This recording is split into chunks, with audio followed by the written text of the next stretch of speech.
It is the top of the hour, and I am so glad that you all joined us. We may have a few others that pop in as well. Our topic is using church facilities missionally, and I'm really excited about our guest today. Bob Osborne gets the credit for this one, and but we're always scouring the country looking for talent and looking for new voices, and especially those in our movement that are already doing really cool stuff. And so today we're going to be talking with Sara Joy Proppe, who is, I'm just going to give you a little bit of her background and bio, and then I'm going to fire a whole bunch of questions at her. And then you guys can certainly put questions in the chat, and then we'll kind of ask those as well. And then this is just going to be a good time. I'm really excited about our subject. But anyway, Sara Joy is the founder and director of what is called the Proximity Project. It began in 2014. And what that does is it equips churches to be strategic stewards of their properties for the common good within the context of their neighborhoods. And we're going to have her explain all that in a few minutes, but also empowers churches to connect their mission and their story to the physical place in their neighborhood in creative and dynamic ways. And our guest is very talented. She's got experience in real estate development, in historical rehabilitation projects, which I think is super interesting. She's created the Redemptive Placemaking Toolkit, and she also co-hosts her own podcast. So you guys are going to want to write this one down. The Redemptive Placemaking, the Embedded Church podcast is what it's called, the Embedded Church. And she does a lot of writing and speaking about the intersections of theology and placemaking, and this phrase that we'll talk about, design for dignity. She's also very educated. She's got a degree in English literature and a master's in community and regional planning. And she attends an EFCA church in St. Paul, Minnesota, that is apparently the ugly step sibling of Minneapolis, but it still sounds like a cool place. And I would like to go there, even though I've been to Minneapolis a ton of times. So anyway, hey, Sara Joy, I'm so glad that you joined us today. Thank you. It's a joy to be here. Thanks so much for having me. So tell us a little bit about, I rattled off a bunch of facts about your background, but talk to us just a little bit about who you are and how you got to be involved in this, in what we're calling the Proximity Project, and just kind of where your heart and passion lies in this area. Right. Well, there's so many things that have contributed to it. And I think it's always so interesting to look back over your life and see how God has just designed you and planned things that you didn't expect that have woven into the whole story, right? But I would say for me, first of all, I grew up in an E-Free church down in San Antonio, Texas, and then was part of a Presbyterian church through college and through a lot of post-college, but now have landed back at an E-Free church in St. Paul here. So that's been kind of a funny full circle story for me right now. And in terms of coming to work with the Proximity Project, I worked in real estate development for several years. And as I led community meetings, the more I was at these meetings and seeing representatives from the local neighborhood in terms of residents and business owners, I just saw a missing demographic with the church. And I thought, why is the church not showing up to these neighborhood development conversations? Because if we truly believe that loving our neighbor is an important part of our calling, where's the disconnect for understanding how loving our neighbor is important to how our neighborhoods are designed and the ways that people can flourish through the types of development that happens in our neighborhoods?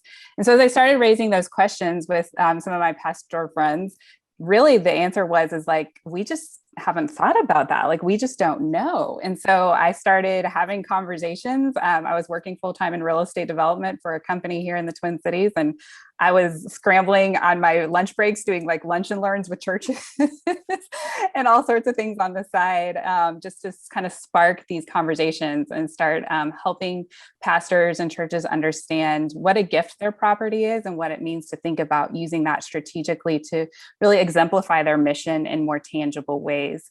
And it just kind of kept growing. And eventually I had a friend sit me down and say, I think you need to quit your job and and make Proximity Project your full-time mission. And that was a really scary suggestion. But it was crazy because after he made that suggestion to me, I would say probably within the next couple of months, God just started to really open some doors in a really big way that made me feel like, you know what, I think the time is now to make that leap. So I ended up quitting my real estate development job full time a few years ago, and have been working with Proximity Project ever since to get churches to understand this and to value their resources and to think about how can we strategically use them for the good of our neighborhood. So that's really what we're talking about here is how do we get Yeah. the church facilities to use what they have, the churches to use what they have for the good of the neighborhood. Give us a few examples of what you mean when you say that. Yeah. Well, I think that we so often tend to think of the church as like an isolated entity, right? But it's actually within what I say, it's in the fabric of the whole. There's a tapestry of a neighborhood around you.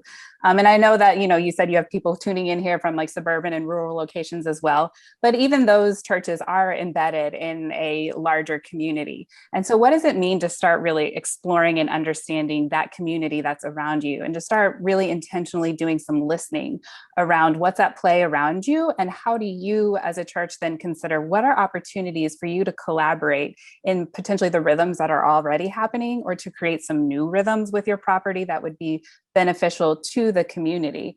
And so, these take such different shapes depending on your context. But I always say that like starting with understanding your place is a really important place to begin. Get to know your local community representatives, make inquiries into the opportunities and challenges that exist in your community. And again, I know that like in urban areas, those things can be really obvious in terms of, quality of housing or jobs and things like that. But those problems do exist in suburban and rural areas as well. They just may be harder to uncover or less evident from, just physical appearances, right? But then also find out who the local movers and shakers are, and understand kind of where those opportunities exist for collaboration. Also, even thinking, go ahead. No, go ahead. I'd say also even thinking about your local environment, and understand the natural environment, and like, are you in a watershed? What are some native plantings that could be considered with your property that might contribute to the quality of the natural environment around you? There's so many things that you can explore as starting points for even understanding your context. I think that's important because, and this is where even to get into some of the theology behind this would be a good place to start too, because I do think that sometimes whether we intend to or not, our churches tend to see themselves as isolated from the community. I mean, even like when you come down to like design and that sort of thing, we look at like, we want to look at cost, and we don't want to spend so much money on this, or we want to, it has to accommodate this amount of people but then how much do we really ask the question, like, people are going to drive by this thing, and it's going to be like you said, part of the fabric of the community. So what does the community value, and how can the church facility show that it reflects that in some way? Exactly. And one of my favorite quotes is from a writer, Charles Montgomery. He wrote a book called The Happy City. And one of the things that he says in his book is that every facade and like architectural feature sends messages about who we are. And so I always challenge churches, what message is your church property sending to the community? Is it sending a message of valuing people and the scale of the human being and relationship and conversation? Or, are you really ultimately surrounded by a giant parking lot, and the value is cars and coming in and heading in that door, and not thinking at all about how you're interacting with the public around you? And I think that's so important, because I drive around, my community. I live here in Phoenix, and I, obviously more traditional churches like Catholic churches, they tend to sometimes really spend, like we have a few in our community that spend a lot of money, and I actually think they're beautiful. I'm like, I would like to live next to that church because it's cool. It's got this cool dome thing, and it's well taken care of. And yet, we also don't want to come off like we're just made of money, and we're trying to build these idols, so to speak. But then I drive by a lot of churches that I might be more theologically in line with, and they're kind of dumpy, Yeah. Or I would say one of the other things I say too is that it could be that your church property is well maintained and it's clean, but it could be conveying that is kind of boring. Like there's nothing exciting happening here because again, sometimes things that are just like clean, they end up being very sterile, right? And so it's one thing to have a well-maintained property, but then can you do some creative things to show that there's life happening here, that there's energy and creativity?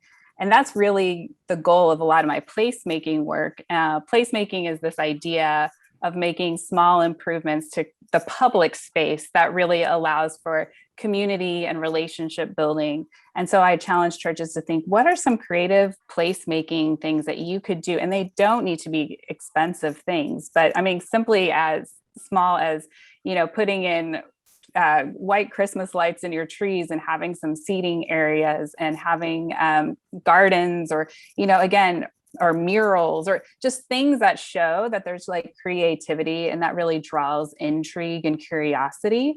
I think that that's really important. And one of the things too with parking lots, because I know that most churches have parking lots and are necessary things, but even thinking about your parking lot in kind of a more humane way of how do you really create that to be a safe space for people. Parking lots can be very dangerous areas where young families with children, elderly who are slower walkers, dodging traffic to get into the church building. How do you put in like painted crosswalks or designated walkways that have safety features of, flower pots or different things like that, that just really do seek to elevate the human experience over the car? I think that that's a really important thing to show that we really care about people as dignified human beings that God created, and how are we working to really provide good space for that. Mm-hmm. You mentioned an example as well of like, and again, not everyone has this in their immediate context, but as an example, like a bus stop that's right outside the church. So talk about that. Like, what would that look like? Yeah. And I think that's like, I mean, again, more of this, it tends to be in that or in urban areas, but thinking about like, who are the people that are actually intersecting with your property, even if they're not coming to church on a Sunday. So yeah, like the example with the bus stop, if you have a bus stop that's located near your, or like on the corner of your property, because I've actually had quite a few churches that have bus stops on their property. Are there things that you can do to provide a space for the people who are waiting for a bus that really gives them shelter from the elements, or provides kind of fun things for them to do, or comfortable seating? There are so many things that you can just think creatively that just show we care about you as a community member and your time spent here, even if it's 5 minutes waiting for the bus. And those things actually really stick with people. I mean, I don't say that that's going to translate immediately into gaining a new member, but I do think that people, that type of thing is on their radar of, oh, wow, like they have cared about me in a unique way that other places haven't, right? And that does actually make a huge impact on people's thinking. So as we're having this discussion, the wheels are turning in everyone's heads that's watching this and listening and participating in this right now. So if you have questions or thoughts like how that might apply in your own context, feel free to put it in the chat, and we're gonna get to those too, because I want you to be thinking about, like, for example, the church that I pastored for 12 years was in a suburban area, and I noticed, for example, that there were always kids that would walk, because like we were on a corner, and they would like cut across our property to walk to school, right? They would cut like diagonally across our property. And, I never ever had my idea or my thought like, oh, get off my lawn, or anything. It was like, oh, that's kind of coul that they're walking across it. But just even thinking like, I don't know what we would do with something like that, but just knowing that there are, and then sometimes there's people like you, I think it was you that was talking about an example of a guy who was like using a church parking lot to work on his car. Mm-hmm. Yeah. Talk about that. Yeah. So it's funny. I had a church that they said, obviously they don't use their parking lot much on the weekdays. And they're like, there's this guy who's kind of like set up shop and he'll work on his car for like many hours. And we don't really care, it's great that he's there. But then they're starting to get a little worried because they're like, well, is he kind of ended up just taking ownership of this area of the parking lot?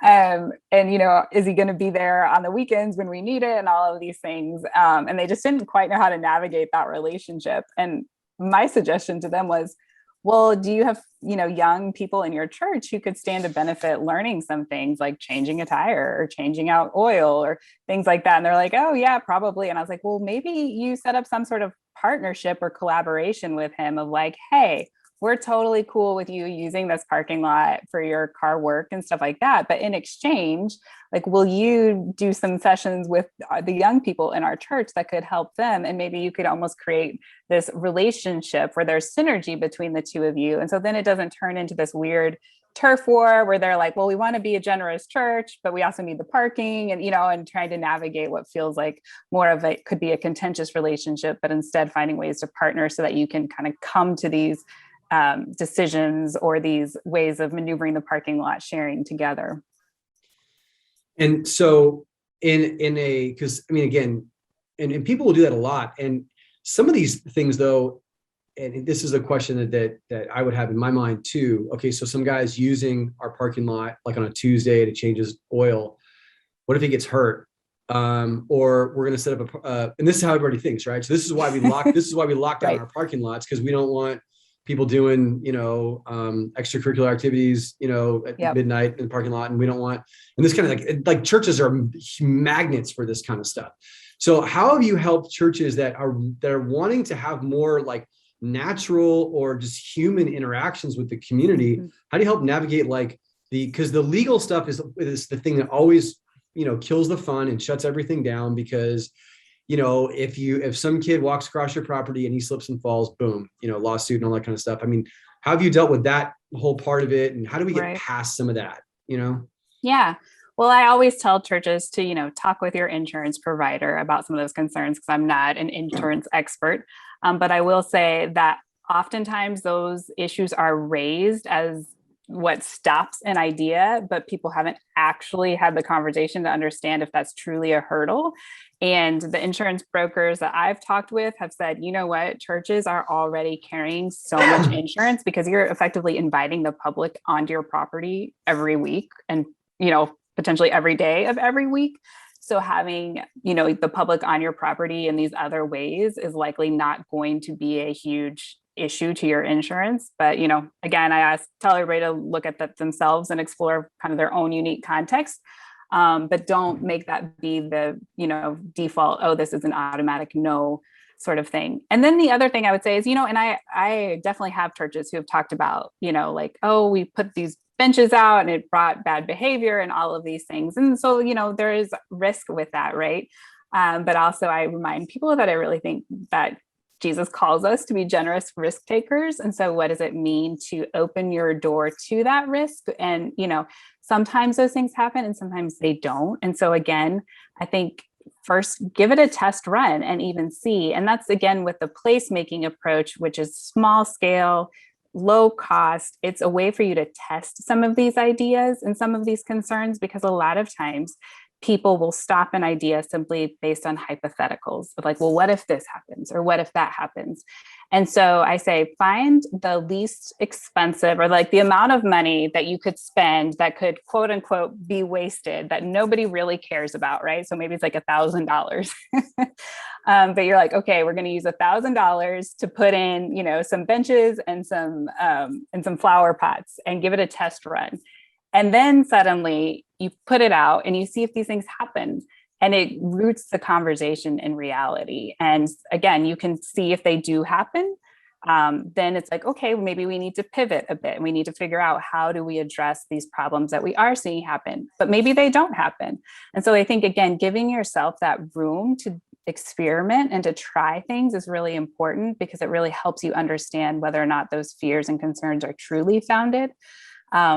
And then I think too, as those things do happen, and they can, I think one of the things too is understanding that good behavior drives out bad behavior. And sort of instead of trying to corral bad behavior, what are the things that you can do to really like augment the positive and like encourage people to use places in a good way? And so again, the more life and activity you can bring to the property yourself, the more it's not going to leave it open for bad behavior to really take root. And so that's one thing too that I encourage churches, like if you do put in some of these things, like use it yourselves. Like don't put in seating that's like, enjoyable outdoor seating, and then have like all your pastoral or like small group meetings in your church building and classrooms, like have them outside in those seating areas, to really activate them and make them truly feel like they're places in the community where there's good things happening. I think that even like the biggest first step would be even like looking at, if it were me, I think the first step, like the easiest thing to do and the least risky thing to do would just be looking at your landscaping.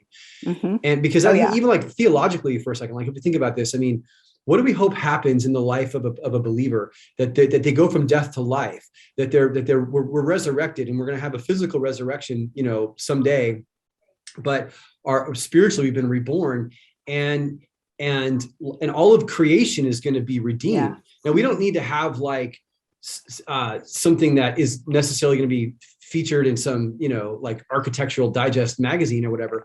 But I mean, can you imagine if people drove by and went, man, like that's beautiful. Like I want to live near that. Like I want to be like, I mean, that's and I don't think that would be, and I know we all live in different areas, so we have different types of ideas of what great landscaping would look like, but I don't think that is that difficult of a thing to pursue. And then there's probably people in our churches who, we always think about, we got to go tell people about Jesus. Well, there's people that are like extreme introverts, but they love gardening. So like, can you imagine, could you set up so we think landscape team, we think weed pulling, but what about like garden tending, right? Like, totally. Hey, you have a green thumb. We want you and here's the reason why, because we want to show like the physical manifestation of what the gospel looks like with new life.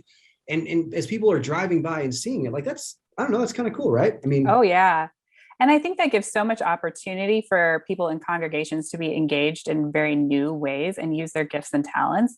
Because I think, again, churches historically have a lot of times, set up service programs of we're going to go volunteer at the school, or we're going to volunteer at the soup kitchen and things. And those aren't bad things at all. But also thinking about who's that person in your congregation who loves gardening, or who's that person who's a landscape architect, or that guy who does real estate development. What are opportunities to think about your property that would really excite these people who have these talents? And really get them engaged, I think, in new and exciting ways that maybe they haven't been as excited to volunteer because it's not an area where their heart really just, is on fire. And so that's definitely one thing that I would say to consider. And then too, it's funny, the thing that you talk about landscaping and community gardening and things like that. Another thing that I've had a church that we've been talking about over the past couple of months, is this something we would put on their property? They're a suburban church. They have excess land. And one of the things that they've noticed is they're like, on weeknights, some people come from the neighborhood and they run their dogs like on our church property. And so we've been like, well, do we put in a dog park? And again, we don't know all the insurance implications with that, but it's something to explore. But I think that that's like a really fascinating thing to think about, particularly more and more so in our current culture. Like the dog park is where people meet each other. I mean, that is where like the heart of community is still gathering and happening in so many places. And so again, how could you be an entity that's helping provide that connection and that place for people to really gather? And I think that that's one thing I'm so drawn to this work because, honestly, like our current culture, as you all know, is incredibly polarized, lonely, isolated. And I think when you look at historically, the church has played such a role of being a tangible place, whether it be during plagues or during, all these different historic events or whatever. And the church, I feel like that is where the church has like stood strong of like, we will enter in like tangibly into these places and be a space where people like are embodied and cared for in that way. And so how can we do that in our current culture? And I think so much of that is really putting a value on people as embodied people, because people are desperate for that, whether they know it or not. And so if we can model that out and provide space for that, I think that is a place where we can be so different. You talk about the polarization, and we keep looking for solutions. We've at the denominational level, at the district level, we've been trying so hard to walk with our pastors and leaders through this and listening to them and saying, what are you guys seeing? And then trying to connect them with other leaders. how do we get through this really unique time? And, it's interesting because you talk about this, and I was thinking of Jeremiah 29, and everyone always talks about Jeremiah 29:11. I know the plans I have for you, declares the Lord, plans to prosper you, not to harm you. And everyone's got that stitched on the pillow, somewhere, and, or put on some kind of, sign above in their bathroom or something like that. And we go, oh, isn't that great? But we have to look a few verses before that, and we see Jeremiah, in a few verses earlier, because they're in exile. And right. It's so interesting because here they are in this terrible place. And like, what do you do now? What do you do when you're in a place you don't feel like you belong? Yeah. And, here they are in Babylon. And a lot of comparisons have been made to this is getting more and more like Babylon. But what does he tell them to do? And it's so interesting. He says, build houses and live in them, plant gardens and eat their produce. Yeah. And it's like build stuff, make stuff, like produce things. And as you are producing and making things beautiful around you, it's going to be inspiring to people, because the gospel itself is life-giving. The gospel right. itself is motivating. It should inspire us to go after beauty and to go after, what God has made, and the redemptive work inside us should be put on display outside. And I think I just couldn't help but think of that passage as you were talking about that. Yeah, it's one of my favorites. And I love that you went back to 29:5, because so many people center on 29:7, which says, seek the welfare of the city, or the shalom, where I've sent you into exile, which is very important, and pray to the Lord on its behalf. So those are very important calls, but we so often skip to that, and we forget that prior to that, we're actually called to tangibly build houses and to plant gardens. And that, that's just as much a part of that calling as for seeking the shalom of the city. And so I think that it's really important that we're doing those things. And going back to the whole exile component as well, too, I always like to talk about this in terms of kind of like the theology of the built environment and all of that. And, one of the things I always go back to is in Genesis, when Adam and Eve partake of the forbidden fruit, right? And we have the original sin. And in that moment, they hide from God. And, God comes to walk with them, and he says, where are you? And that's actually the very first question that gets posed to man in the Bible. And I don't think it's literal, where are you? I can't find you. I think it's God calling Adam and Eve to orient themselves to him. And at that moment, they're not aware, but that orientation has been broken because sin has entered the world, and that connection that disconnection has happened with God and with their place in the garden. And so from that point on, they're exiled from the garden, and we're all exiled from this point forward, right? And so kind of that journey, the exile journey, is really, looking to find our home again, right? To be restored fully in relationship with God and with the earth and with one another. And we're not there yet by any means, but in the meantime, I think that's what it means to be the church, is to be pointing towards that full restoration, that full redemption, that connection back to our place, to our home, and to that relationship with God. And so how are we modeling that out with our current resources, our current land and our buildings and things that we can really exemplify opportunities for restorative relationships with one another and with God and with the land. So, yeah. And I love that you said that, because I feel like, and I know I've done this in my own life, when it comes to even like the environmentalism thing. And I think that we so often tend to see ourselves at odds with that movement. I know I have.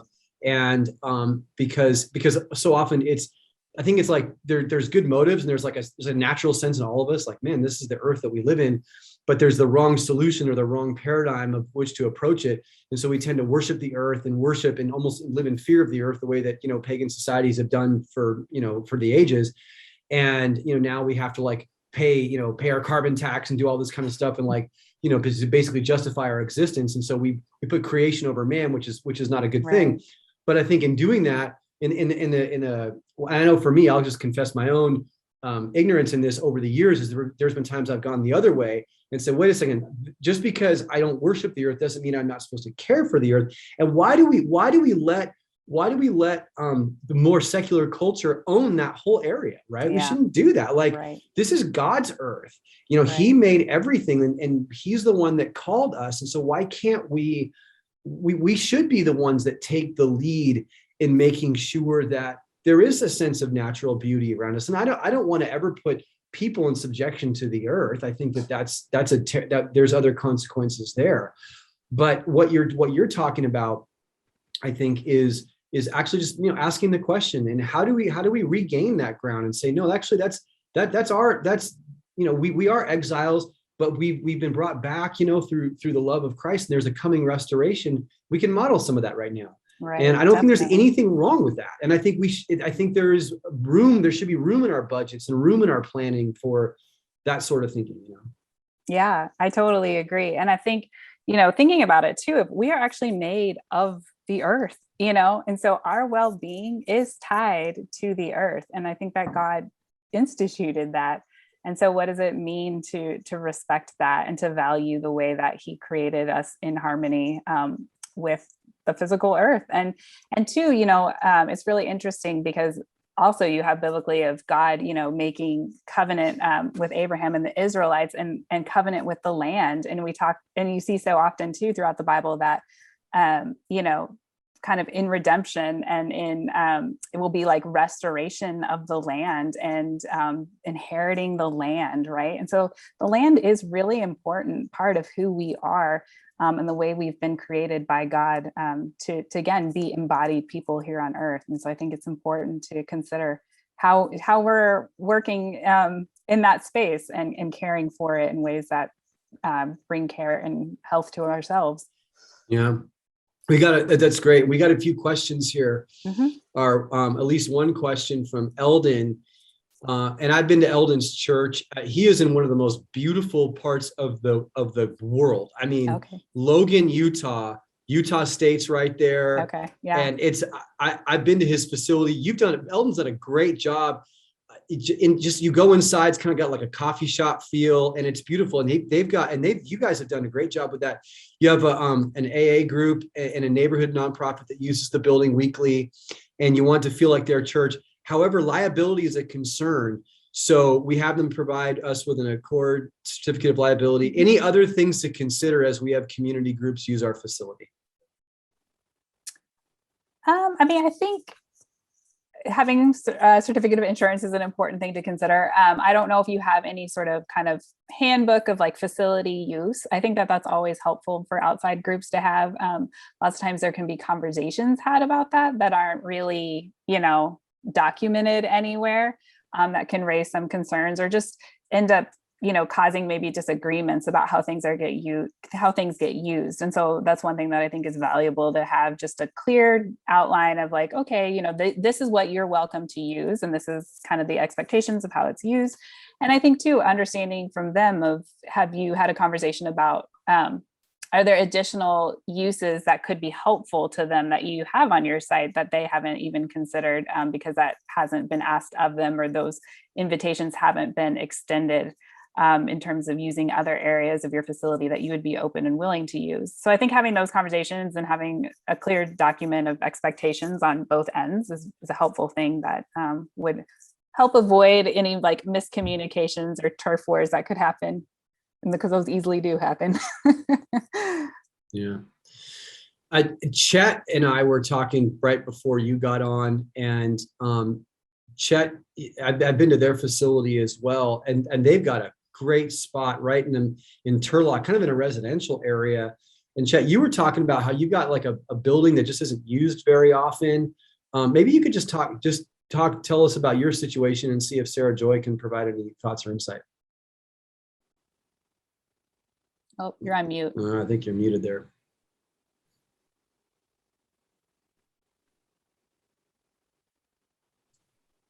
Yes, thanks, Tim. We have 9 acres for it. We're really a neighborhood kind of a church. We've got about $30,000 or $40,000 under roof. But we have over the last 18 months taken a real active and purposeful approach of inviting our neighborhood and community at large to use our facilities, to bring people here, to enhance what they're doing. Today, we have the largest church in Turlock, which is truly a mega church. Is their entire staff are being hosted by us as they have their annual retreat. And we love them. They have good ministry, and we've invited them here, and this is their second year here with us. We have, when COVID was going on, we had the county here opened up one of our venues for people to get shots and stuff if they wanted to. We have something here on a very, very regular basis for community. And at the same time, we have facilities that still, this place was designed really for lots of education. And until about 5 years ago, it was used in that way, but there was a transition made in the church, and that's not the case anymore. And so we have a lot of facility that's underutilized throughout the week, which is, and we recognize it, and we have a desire for that to change. It's a matter of, I think, finding 2 or 3 good groups that really could utilize our space with some co-use that still have that identify with us well, so Crossroads would be pleased and proud that they are meeting on our campus at the same time. I don't know if that's where you were going or not, Tim. Well, I was just wondering what, just hearing that, is there any input you'd give to that, Sara Joy? Yeah, well, one thing that I think everybody should be aware of, I have just come across them over the past few months, and I've been really excited about this organization. And you mentioned, Chet, that you have a lot of kind of educational layout with your property, it sounds like. And so there's a group called Lionheart Children's Academy, I believe is what the extra tagline is. I mean, some of y'all might be familiar with them, but really what they do is they're a Christian-based daycare preschool program. And they grew out of a couple of things, recognition of the most prime age for people to accept Jesus is from 0 to 12 or something. Those are kind of the optimal years where children are the most open to the gospel. And so the man who founded it was okay, what are we doing to really step into this age time frame and really reach these children? And so that was kind of what started it in his heart. And then realizing that so many church facilities have the capability to house a daycare or a preschool program, but that oftentimes it's very hard for churches to do that sort of work because they're not set up to do the operations and do whatever the state certifications are or all of that and even maintain the property or do, some maybe needed upgrades to property to adapt it to be good for the preschool program. And so this organization actually comes in and does all of the operations side of things for you. They do property work to make sure that it's accommodating to the program and that it meets the needs for the program. And then the church is simply really providing the property. That's the main thing. And then too, the way it's financially modeled, I'm not going to get this all correct, but it is eventually you are able to, as a church, even make some returns on the income that comes through the preschool and daycare program. So it's a really fascinating model that I've been really impressed by. And so that might be something to check out if you all have property that has potential, you think, for daycare preschool programs in your area. Yeah, I think that's, I like that idea because I know a lot of our churches were built at a time when adult Sunday school education was a really big thing.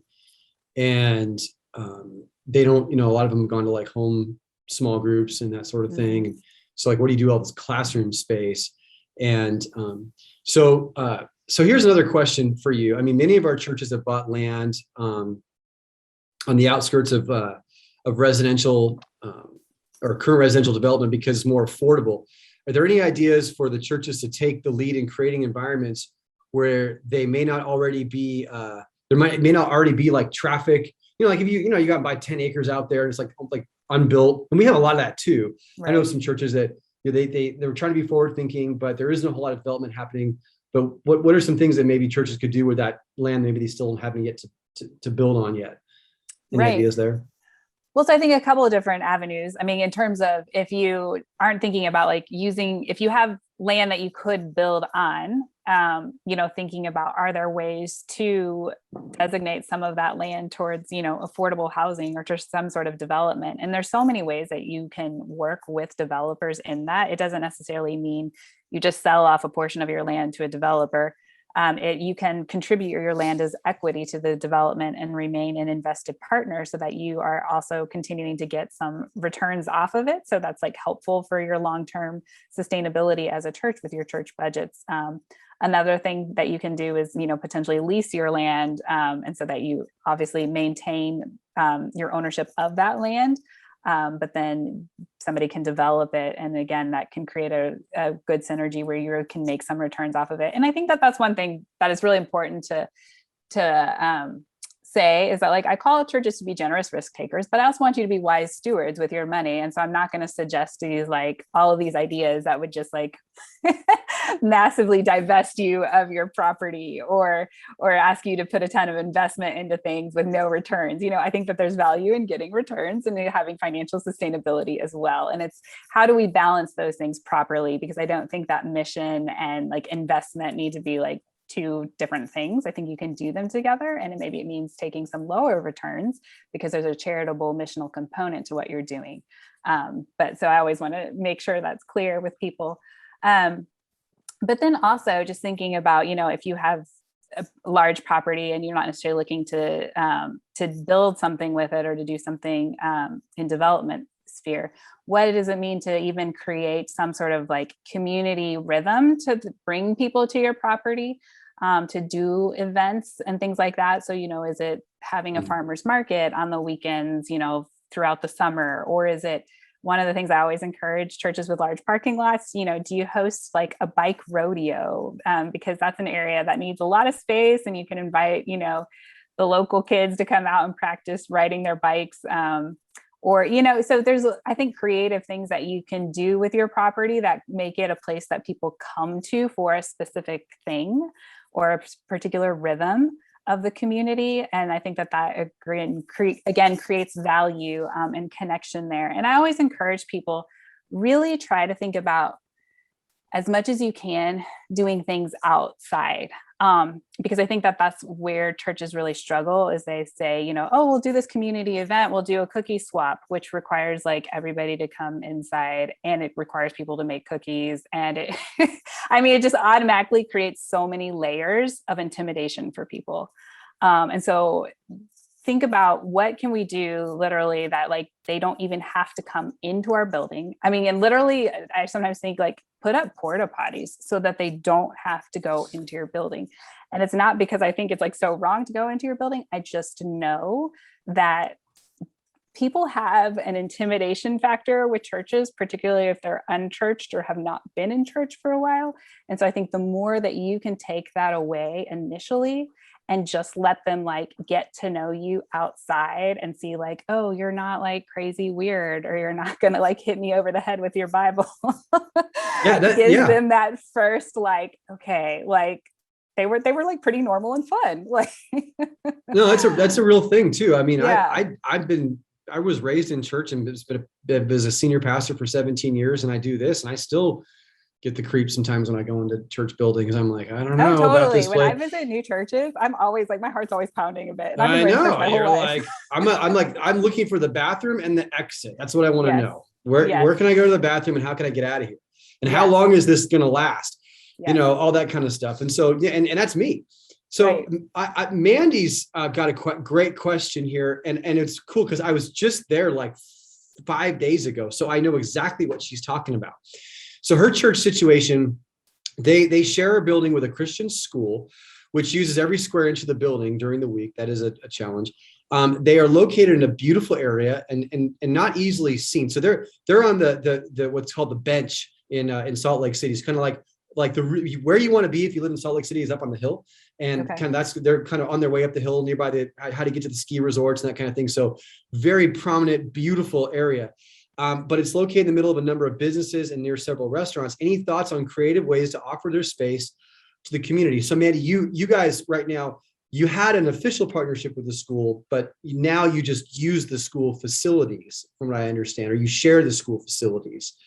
right, with the church. But so what are some things that, which is kind of cool, because even your sign on the corner, it's prominently displayed.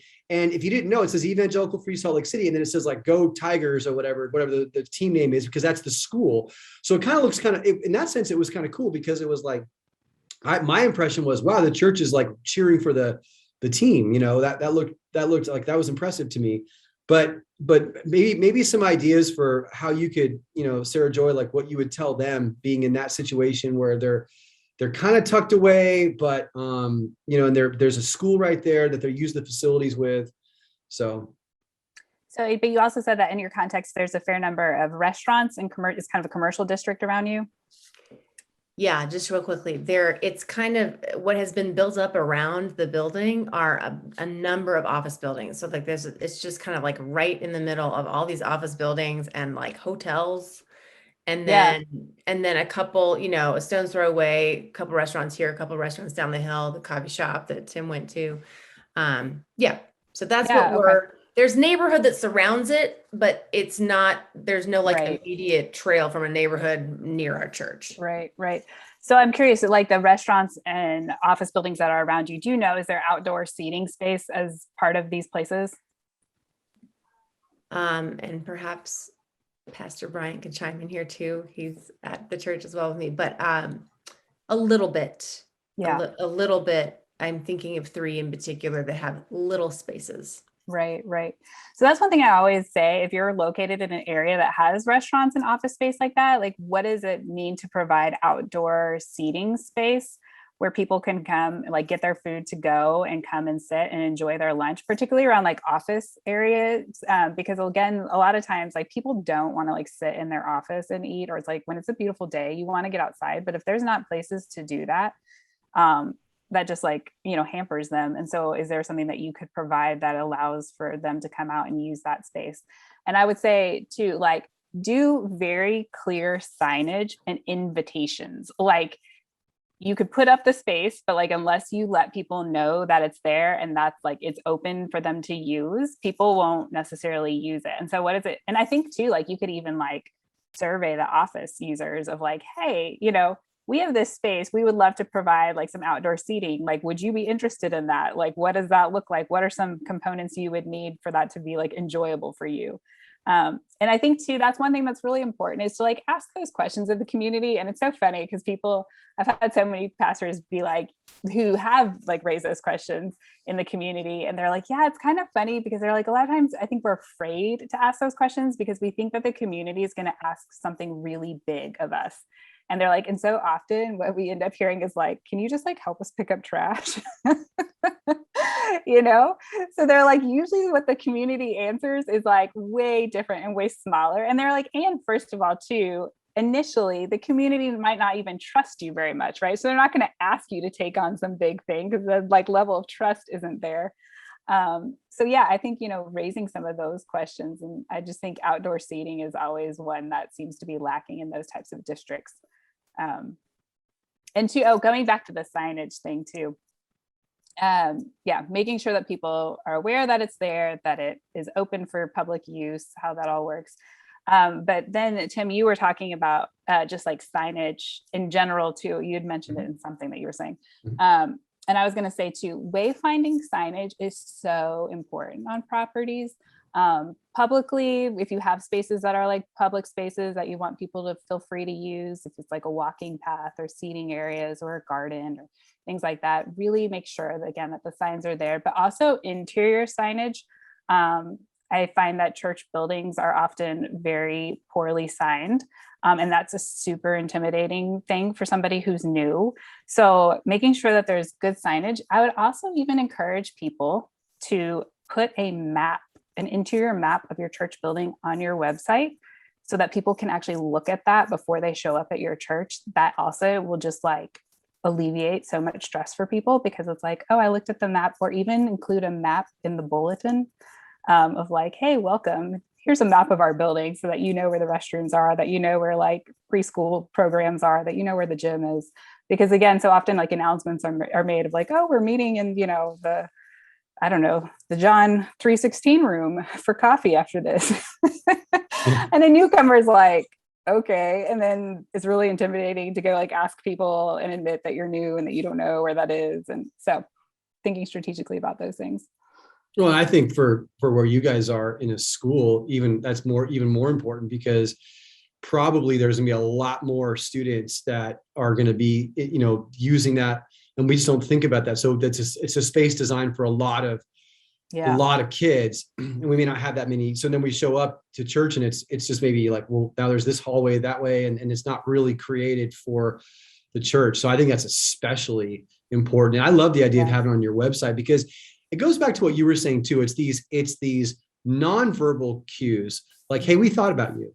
Like we've prepared for you to be here. Like you're somebody that belongs here. And the reason how we prove that is by showing that, you're probably not going to know how to get here. So, or what it's going to look like. So we're going to show you. Right. And I think that's great. Right. And I think too, one of the things, even with that interior signage that can be creative and fun, is if you're a place that has like multiple hallways, like name your hallways different street names and put up like actual little street signs, right? So it becomes like, hey, that, this classroom is located off Main Street, and I mean, it just is a fun way to also, and people are used to like street signs. That's how we think so often and mapping out our lives, right? So. Yeah. This is, so any other questions, put them on the chat. If you got them, and because I've got a few more things. We've only got, this conversation has flown by. We only have like a few more minutes left. But so let me ask you this, Sara Joy. So if I'm listening to you and I'm thinking about my context, I'm going, but I got this issue or that issue. So if somebody, if we get off this thing and I go, man, I really want like individual attention from Sara Joy, what would that look like? How do I hire you as my consultant? Well, I don't know if are you supplying my contact information? Yes. Okay. We'll have it available. When we put the link out to everybody on this, we'll have that available. And when we put this on our podcast page, we'll have it available as well. Okay. Well, yeah. So, I mean, a few ways. I say I offer like free 30-minute vision calls is what I say. And so feel free to reach out. You can schedule one through my website, or you can contact me through email for that. And then I do provide consulting based on kind of hearing where you're at. And if you want to take a step further and get like more concentrated time with me and more ideas percolating. And then there's various services that I do in that regard too, in terms of, I do a fair amount of public speaking, of like leading workshops. And one of the things too, that I would love to see a group of churches, if there's kind of like a regional group to come and do like a placemaking workshop with a group of churches in a region, and that really walks you through like, what is placemaking? What is the theology of this? Why should we be doing this? I would love to kind of cast that foundational vision for the importance of it, but then also helping you then think strategically through like asset mapping of what are the things that we have in terms of, programs and property that we haven't maybe like really sat down and mapped out, like, oh, we have this resource that we could utilize in a much greater way. So walking you through that, and then walking through kind of stakeholder identification. And again, understanding, what are the relationships that you have? Where are people intersecting with your property? And how can you build relationships with people who are intersecting with your property who you maybe haven't thought about before? So walking you through that and kind of how you can think creatively in order to do that. So yeah, so those are some ways to get connected with me. And yeah, I love to brainstorm and like think creatively. And the older I get, the more I have realized that like, oh, that is a talent that God has given me. I used to think like everybody thought like I did. So I was like, what? Like, there's nothing unique. But as I've lived more and more, I'm like, oh, actually, I think this is. And it's been really fun to then be able to share that and just say like, I see the whole world connected. Let me share how I see these connections and how do I help other people press into those connections. Well, I just think you can't overstate the value of even like bringing you out to just walk the campus. Yeah. And because, like, for example, when I left the church that I'm still there, but when I left my position as senior pastor and they brought a new guy in, it was amazing on this one. And I've gone a lot of Sundays preaching in different churches, but I show up one Sunday with my family, and we had this playground because when I first got there was a preschool that had been using our facilities. And long story, and it worked out fine, but they ended up moving out because we grew and there was some other things we were using the facility for, but we had a playground with a fence around it. And I show up one day and they had taken the fence down, and it was like, oh my gosh. And I go, why didn't I think of that? Like, because I was there for 12 years. That's why I didn't think of it. Right. Because I got used to that thing being there. And I never thought, just take the stupid wrought iron fence down, and then you totally expanded the property, made it way more inviting, and it actually made like a path through to this other part of the campus. Right. Like that was so easy, but they had to have it up because of the preschool. But then we didn't, so like just stuff like that you would never think of, to have your eyes on that, to see with fresh eyes, I think is so invaluable. So I think, and it's the easiest thing in the world for you to just, and it wouldn't be that big of a deal. Hey, fly you out there for a day. And just let you walk in the I love that. leaders. Yes. I love seeing new places and just, thinking creatively and helping people see a vision for something. Because you've also got the real estate background too. So even with some of that, like you were talking about, how can we leverage sometimes maybe real estate we aren't using right now, or stuff that's not being, or it's being underutilized, and, even turn into some kind of income generation or whatever. Right. Yeah. And that's been one thing that's been fascinating too, particularly, churches in urban areas, but in suburban areas too, are starting to see more and more development happen adjacent to them. And so I've helped a lot of churches think about how do they interact with the development that's happening next door, in a way that's supportive of the development, but also protects them too, because I know developers can be bullies. I've worked in that sphere. So I really, again, like to help manage that relationship and help churches navigate that well, so that they're protected, but that they're also not just, putting up a hand to the developer and ignoring what's happening next to them, but actually creating a relationship there that could be beneficial for both parties. So that's something that I like to do as well. But I think walking the property is so important. When I work with churches, I always take them on a property walk. And it's so fascinating how many people are like, I've never walked like to this back corner of the like woods over here. And it's just so eye-opening, because again, we get in our cars, we drive, we get out, we walk straight for the door, we do everything inside, we head back out and leave, So what does it mean to take some time to take that street view? Well, and also the other thing that people can do is just listen to your podcast, The Embedded Church, and just check that out and see what opportunities, because you're again seeing things from a different perspective, because there's the practical part, but I also like again, this whole discussion, this whole theological discussion we had about this as well, because if we're not thinking about the redemptive side of all of this, I do think it closes our eyes to it. So, in 1 minute, because I just want to squeeze as much as I can out of this. We do have church plants a fair amount of church plants that use rented facilities, that they're not there. So, they're only there like 1 day a week or whatever. And they're beholden to the facility that they rent. Is there anything you can say about that? Yeah. So I think, again, whoever you're renting from, really create a relationship there and understand if there are synergies or things you can do to support them in the process. There's a church here in the Twin Cities who rents from a school, and they just really continued to try to build a relationship with the school administration there. And they ended up a couple of different things. They ended up starting a food program that's grown and now is in many schools throughout the Twin Cities that packs backpacks for students over the weekend, so that they have food over the weekend, because they were hearing from the school that a lot of students would be hungry over the weekends because they didn't have access to food from the school.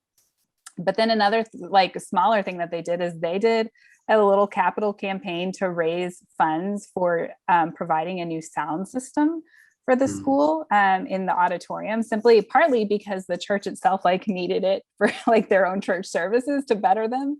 But then they thought, let's do this collaboratively and help support the school in the process too, rather than it be us buying our own and kind of hauling it back and forth every Sunday and how that all works. So I think, just understanding where there could be opportunities to really collaborate with that business owner and to think about, or the owner of the space. Or think too, are there improvements that you would like to see in this space? And are there ways that you can suggest making those improvements, but putting your own skin in the game with it, not just going to the landlord saying this sucks and we want it improved. But what does it mean to also bring your skin in the game to that too? I know. I love that. That's perfect. That is a perfect idea. And, it's funny. It's amazing how much the line of the whole thing of separation of church and state, how easily that goes away when the church wants to help the state, like in Right. school. We just learned that with stuff that we did. It's like, he's like, is this going to be a problem? No, I think we can figure that out. Right. If you want to give us, $50,000 worth of stuff. Yeah, we'll make that work. Oh, okay. So that's good. That's the way it should be. So, hey, this is so awesome. I knew this was going to be great, but it's even way better than I thought it would be. Just, I love your perspective on things. And I would hope that you'd be, you're a new friend to EFCA West, and we're going to get the word out about you, because I think you. every church could benefit from your eyeballs on the facility and all the opportunity that we have. Yeah. And I do want to give credit to Bob Osborne for finding you. He is the one that gets the RBI for this one. So I'm going to ask him to close our time in prayer, and then we'll go. Thanks, Tim. Hey, everybody. Thanks for being on the call. Lord, thank you for the opportunity we had to, for many of us, to think very, very differently about the resources that you've allowed us to acquire, the facilities, the land, the space, even the rented facilities. And so, Lord, I just ask that you use the things that we talked about today to have the Holy Spirit kind of rattle our brains a little bit, or maybe a lot as we need it, but just to be able to consider, how can we reach out to people who need to come to saving faith in Christ? How can we leverage the tools that you've allowed us to have for your purposes? How can we open ourselves up to serve other people who aren't yet part of the family of God? And so thank you for this. Thank you for Sara Joy and her insights and the gifts that you've given her, and just for the time to share them together. So thank you, Lord, for what you're doing. We look forward to what you do in our hearts, in our lives, and in our churches in the future. In Jesus' name, amen.